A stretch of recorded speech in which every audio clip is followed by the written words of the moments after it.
the memo regarding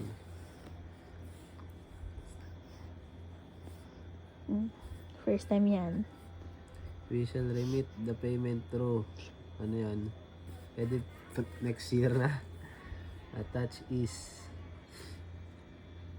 ito, di ba, preschool tsaka itong non-graduating, tama, di ba? Name of student,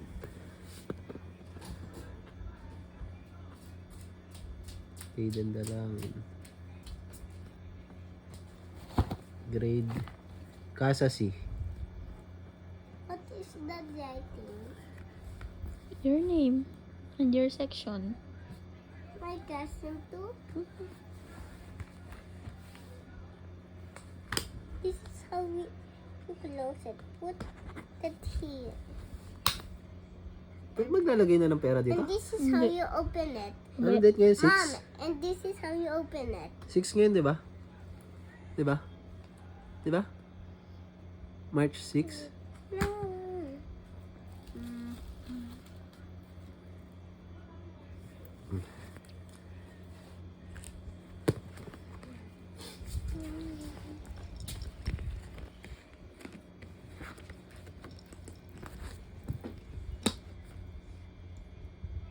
Uy, may anak ka na, Daniel.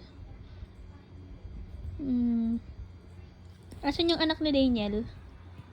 Nasa... Kakain crinkles.